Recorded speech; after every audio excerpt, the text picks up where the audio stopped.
तो मेरे सामने राजस्थान के इतिहास पर कुछ कुछ बड़े दिलचस्प नोट्स हैं और सच कहूँ तो इन्हें पढ़ना किसी टाइम मशीन में बैठने जैसा महसूस हो रहा है। एक तरफ देखिए हड़प्पा की बातें हैं तो दूसरी तरफ कर्नल टॉट का जिक्र है।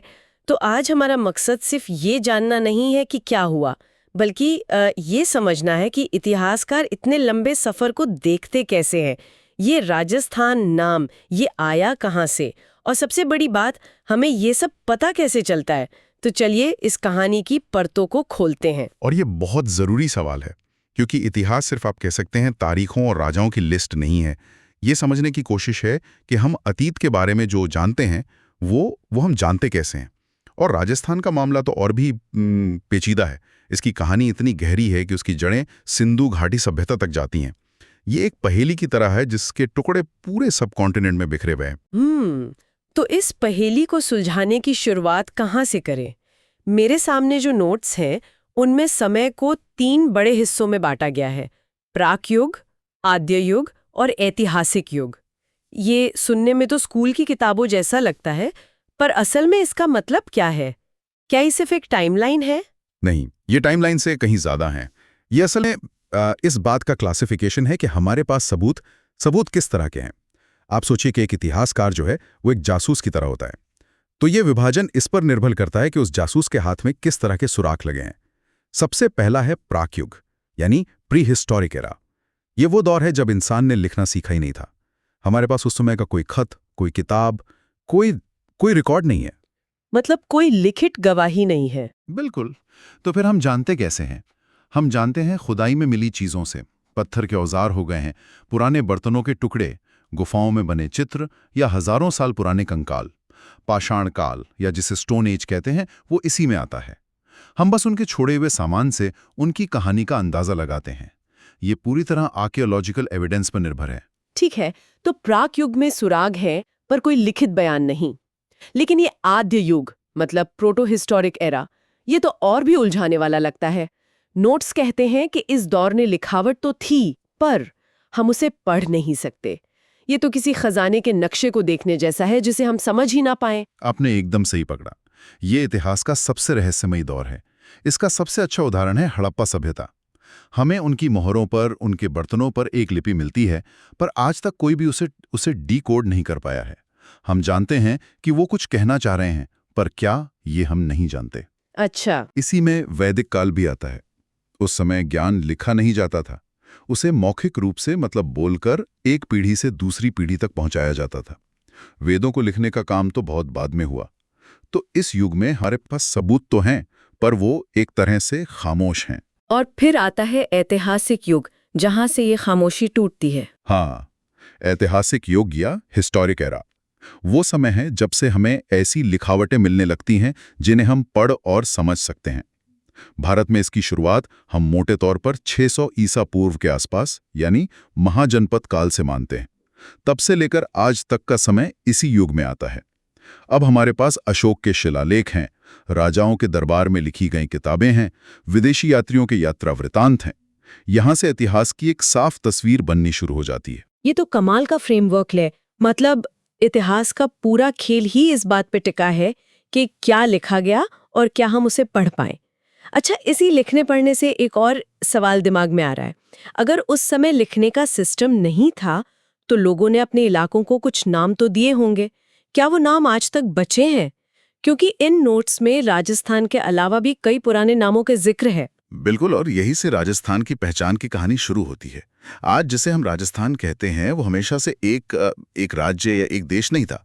ये तो कई रियासतों और छोटे छोटे इलाकों का एक समूह था, और सबकी अपनी अलग पहचान थी, अपने अलग नाम थे। राजस्थान शब्द तो बहुत बाद में आया। तो फिर पहले क्या था?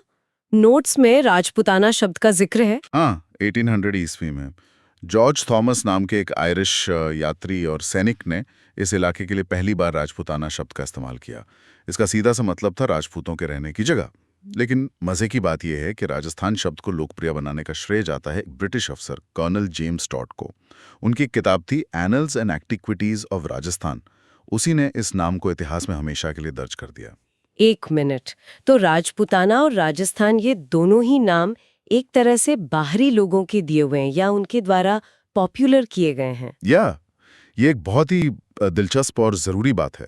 एक बाहरी नज़रिए ने, एक औपनिवेशिक पर्सपेक्टिव ने इस पूरे इलाके को एक नाम दिया, एक पहचान दी, जबकि शायद उस वक्त के राजा खुद को राजस्थानी से पहले मेवाड़ी, मारवाड़ी या हाड़ौती का समझते होंगे। उनकी अपनी क्षेत्रीय पहचान ज़्यादा मजबूत थी। हालांकि राजस्थान शब्द पूरी तरह नया नहीं था। भविष्य पुराण जैसे पुराने ग्रंथों में इसका जिक्र मिलता है, पर उसे एक भौगोलिक इकाई के तौर पर स्थापित टॉड नहीं किया। तो अगर हम टॉड से भी पहले जाएं, महाभारत के समय में, तभी इस इलाके की क्या पहचान थी? तब तो ये और भी अलग था। महाभारत काल में आज के बीकानेर और जोधपुर के आसपास के इलाके को जांगल प्रदेश कहा जाता था। इसी तरह जैसलमेर का इलाका मांड कहलाता था, जोधपुर मरु या मारवाड़ था, सिरोही अर्बुद प्रदेश था। वाह, मतलब अगर हम उस दौर में यहाँ की यात्रा करते तो हम राजस्थान नहीं बल्कि कई अलग अलग देशों की सीमाएं पार कर रहे होते। बिल्कुल।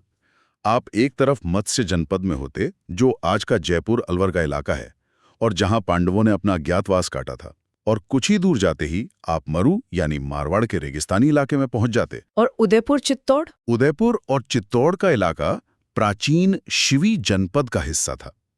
नागौर का पुराना नाम तो अहिच्छत्रपुर था, जो जांगल प्रदेश की राजधानी हुआ करती थी। तो ये पूरा इलाका एक गुलदस्ते की तरह था, जिसमें हर फूल की अपनी अलग पहचान और अपनी अलग खुशबू थी। ये सुनकर तो मेरे दिमाग में राजस्थान का नक्शा ही बदल गया है। जिसे मैं एक बड़ा राज्य समझती थी, वो असल में कई छोटी छोटी दुनियाओं का एक कलेक्शन है। तो फिर ये जो छोटी छोटी पहचानें थीं, ये कब ज्यादा मजबूत होकर उभरी? नोट्स में मौर्य, शक, कुषाण जैसे बड़े साम्राज्यों के बाद अचानक राजपूत युग का जिक्र आता है। ये क्या था? इसका संदर्भ समझने के लिए हमें थोड़ा पीछे जाना होगा। भारत में पहले बड़े बड़े साम्राज्य थे, जैसे मौर्य साम्राज्य, फिर गुप्त साम्राज्य।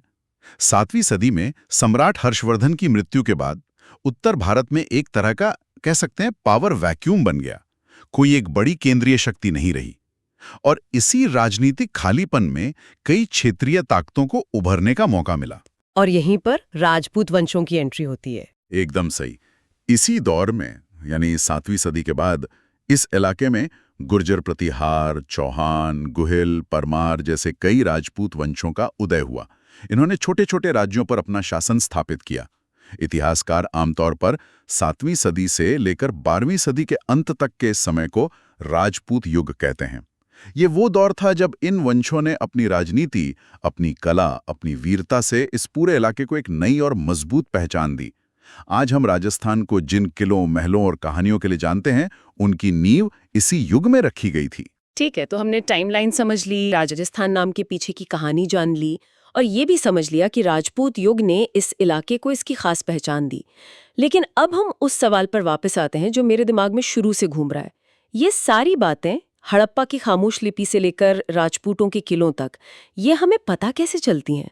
इतिहासकारों के हाथ ऐसा क्या लगता है कि वे इतनी पुरानी कहानियां हमें सुना पाते हैं? हाँ, और ये इतिहास की कला का सबसे जरूरी हिस्सा है, स्रोत यानी एविडेंस।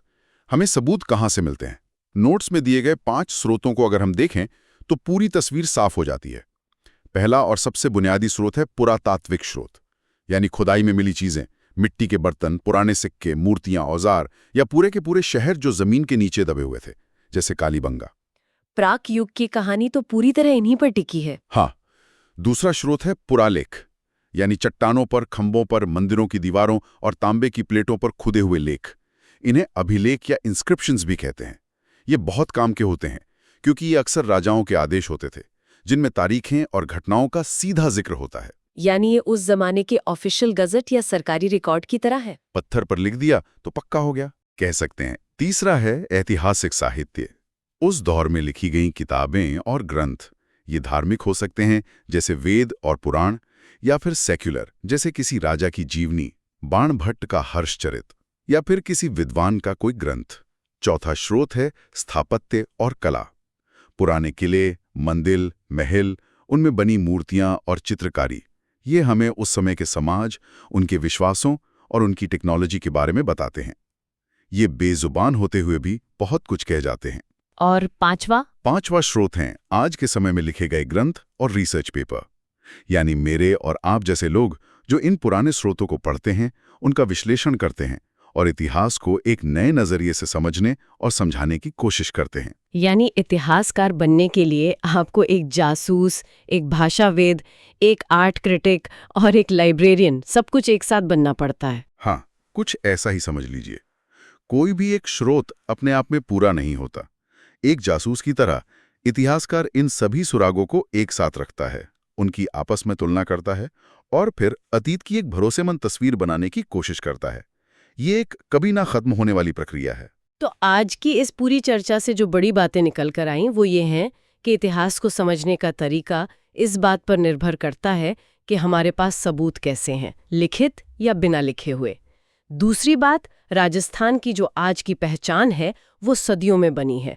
ये जांगल प्रदेश और मत्स्य जनपद जैसे कई प्राचीन इलाकों से मिलकर बना है और इसका आज का नाम भी एक ऐतिहासिक प्रक्रिया का नतीजा है।